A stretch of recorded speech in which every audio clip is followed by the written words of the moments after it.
Bharatiya Janata party की press वार्ता में स्वागत है। कल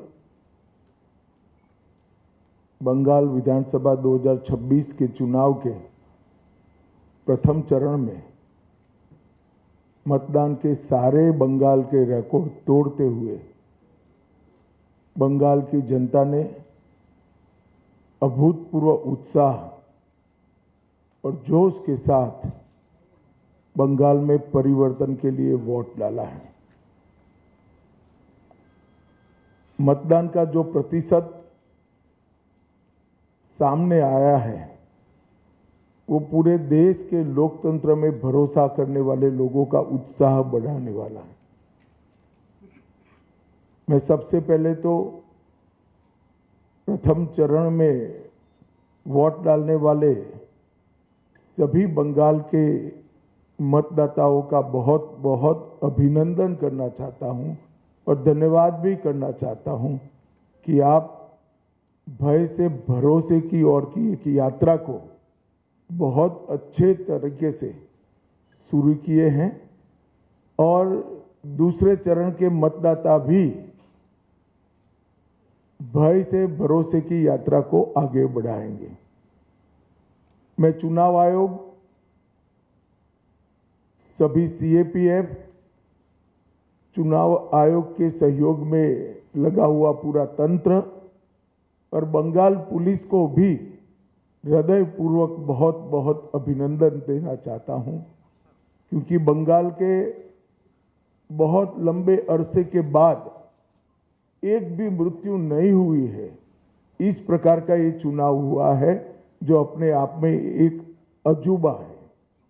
तो मैं चुनाव आयोग और चुनाव आयोग के तत्वाधान में सभी सुरक्षाकर्मी और सभी तंत्र को हृदयपूर्वक अभिनंदन देना चाहता हूं। हमारे पास जो फीडबैक है उसमें बंगाल की जनता ने अपना भविष्य पहले चरण में ही तय कर लिया।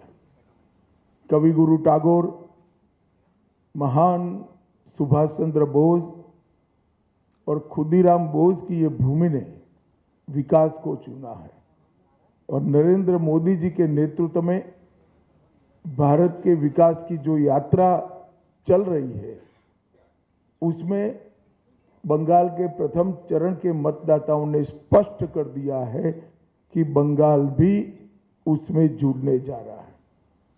16 जिलों की 52 सीटों पर 92.98% मत निश्चित रूप से बताता है कि दीदी जाने वाली है और भाजपा आने वाली है। भय जाने वाला है और भरोसा आने वाला है। हमने कल देर रात तक हमारे सभी विधानसभा के कार्यकर्ताओं के साथ भारतीय जनता पार्टी बंगाल की टीम ने एक असेसमेंट करा है, जो पोलिंग हुई है ऐसा इसका, और मैं स्पष्ट रूप से आपको बताना चाहता हूं 152 सीटों में से 110 से ज्यादा सीटें भारतीय जनता पार्टी जीतने जा रही है। इसका मतलब है कि दूसरे चुनाव चरण को मिलाकर हम प्रचंड बहुमत के साथ बंगाल में शुद्ध रूप से भारतीय जनता पार्टी की सरकार बनाने वाले हैं। मित्रों, मैं थोड़े आंकड़े भी देना चाहता हूं। 16 के चुनाव में 1278 लोग घायल हुए थे, 21 में 1681, 23 के पंचायत में 664 और 24 के आम चुनाव में 761। उसकी तुलना में 30 से कम लोग कल घायल हुए। ये बताता है कि बाय एंड लार्ज चुनाव शांतिपूर्ण तरीके से हुआ और मृत्यु का आंकड़ा एक भी नहीं है। और ये जो चुनाव बढ़ा है, मतदान बढ़ा है, वो भारतीय जनता पार्टी की सरकार बनाने का, परिवर्तन का मतदान। क्योंकि जिस तरह से प्रधानमंत्री जी और हमारे बाकी नेताओं की रैलियों को प्रतिसाद मिला है, रोड शो को प्रतिसाद मिला है, वो प्रतिसाद कल प्रथम चरण में बैलेट मशीन के अंदर बंद हो गए। एक बहुत बड़ी आशंका यहाँ व्यक्त की जाती थी कि जन समर्थन तो है, मगर पोलिंग स्टेशन पर पहुंचेगा क्या? वो आशंकाएं आज समाप्त हो गई है और मुझे विश्वास है कि दूसरे चरण में और उत्साह के साथ मतदान होगा। अब दूसरे चरण की भी मतदाताओं की जिम्मेदारी है कि यही परिवर्तन के दौर को वो आगे बढ़ाए। बहुत लंबे समय के बाद, जब कोई विपक्षी पार्टियां नहीं थी, हमारे देश की आजादी के बाद का वो दौर बात कर दीजिए, तो 5 तारीख के बाद अंग, बंग और कलिंग तीनों जगह भारतीय जनता पार्टी का शासन होगा, कमल का शासन। और मैं मानता हूं ये निशानी हमारे पूर्वी भारत के लिए शुभांकर है। नरेंद्र मोदी जी ने 2014 में कहा था कि भारत की दोनों भुजाओं का, भारत माता की दोनों भुजाओं का सम विकास होना चाहिए। पश्चिम के क्षेत्रों में विकास काफी अच्छा हुआ है, कोई न कोई कारण से पूर्व के क्षेत्र पिछड़े हुए हैं। पूरा नॉर्थ ईस्ट, बंगाल, बिहार, उड़ीसा, ये पूरा भारतीय जनता पार्टी का शासन आने के बाद ये जो शुरुआत मोदी जी ने करी है पूर्व के विकास की, पूर्वोदय की, इसकी भी गति तीव्रता के साथ बढ़ेगी। मित्रों, एक बंगाल की मुख्यमंत्री जी अफवाह फैला रही हैं कि बंगाल में अगर भाजपा का शासन आया तो बाहरी लोग शासन करेंगे। मैं दीदी को बताना चाहता हूं, दीदी बंगाल का अगला मुख्यमंत्री बंगाल में ही जन्म लेने वाला, बंगाली मीडियम में पढ़ा लिखा और बंगाली बोलने वाला होगा। इतना ही है कि आपका भतीजा नहीं होगा, वो भारतीय जनता पार्टी का कार्यकर्ता होगा। अगली सरकार बंगाल के ही भारतीय जनता पार्टी के कार्यकर्ता ने बनानी है। भाइयों बहनों, भारतीय जनता पार्टी की सरकार बंगाल में बनने के बहुत बड़े मायने, हमारी सबसे पहली प्रायोरिटी होगी कि बंगाल की महिलाओं को हम सुरक्षा प्रदान करें, उनको भय से मुक्त करें। जिस राज्य की महिला मुख्यमंत्री ये कहती हो कि 7 बजे के बाद महिलाओं को घर से निकलने की जरूरत क्या है, मैं मानता हूं उनको शासन करने का कोई अधिकार नहीं। मैं आज बंगाल की माताओं बहनों को आश्वस्त करना चाहता हूं कि 5 तारीख को भारतीय जनता पार्टी की सरकार बनने के बाद रात को 1 बजे भी छोटी सी बच्ची किशोरी स्कूटी लेकर निकलेगी, कोई गुंडा उसके सामने आंख उठाकर नहीं देख पाए।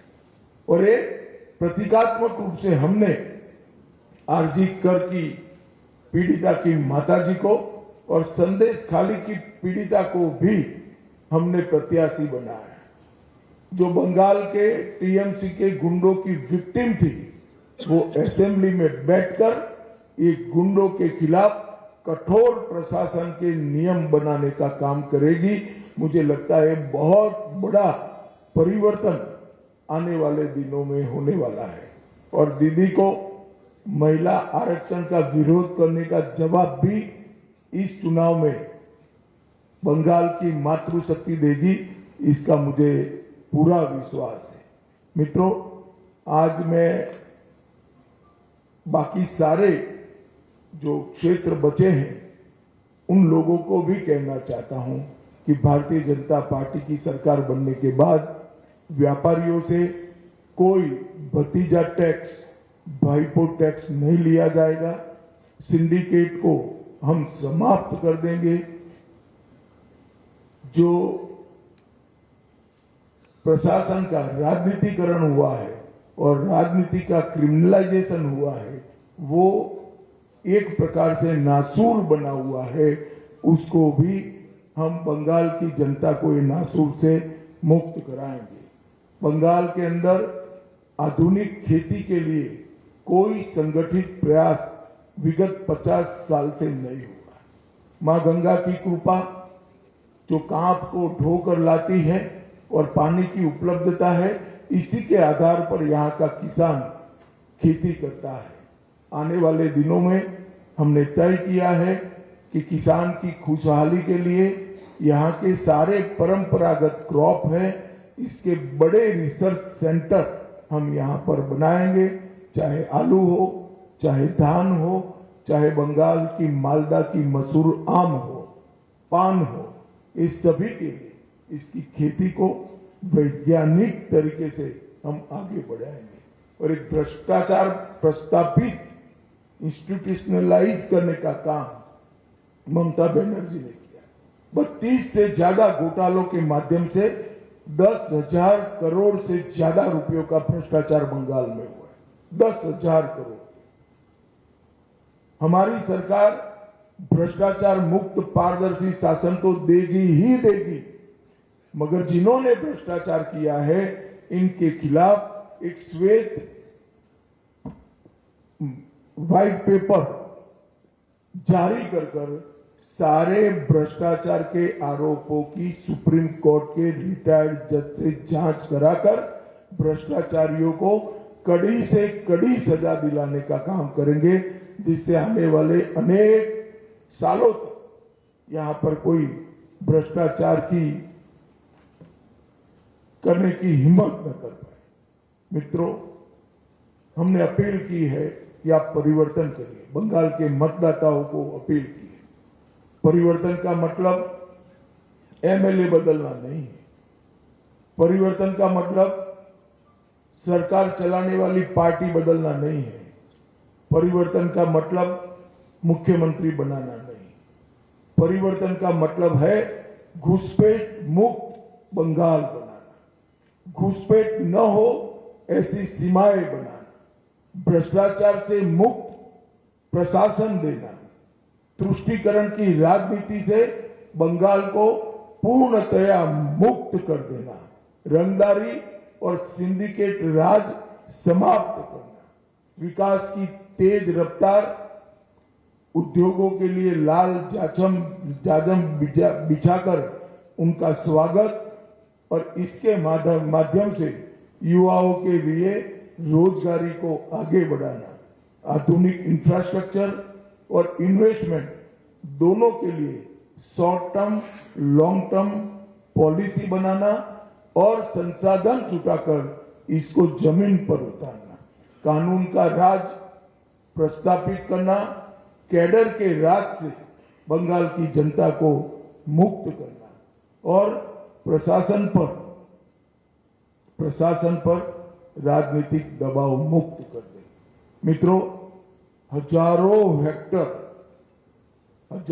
हेक्टर भूमि अनधिकृत एंक्रोचमेंट में है। हम आसाम की तर्ज पर बंगाल में भी अनधिकृत एंक्रोचमेंट पर बहुत बड़ा ड्राइव चलाकर ये जमीन को बंगाल के विकास के लिए हम मुक्त कराने का काम करेंगे। यहाँ पर धार्मिक उत्सवों पर हमले की जो परंपरा बनी है, हम सुनिश्चित करेंगे कि सभी प्रकार के धार्मिक उत्सव, चाहे रामनवमी हो, चाहे सरस्वती पूजा हो, चाहे दुर्गा विसर्जन हो, कोई इस पर हमला न कर पाए, वो सुनिश्चित करेंगे। अंत में मैं बंगाल की जनता को इतना ही कहना चाहता हूं, देश का एक बहुत बड़ा हिस्सा नरेंद्र मोदी जी के नेतृत्व में विकसित भारत की यात्रा में जुड़ चुका है। आपका प्यार, आपका उत्साह, आपका एक प्रकार का भरोसा, ये पूरे प्रचार अभियान में नरेंद्र मोदी जी के लिए सरफेस पर आकर दिखाई पड़ा है और मैं मानता हूं कि भरोसा वोट में कन्वर्ट होकर विजय भारतीय जनता पार्टी की कराएगा।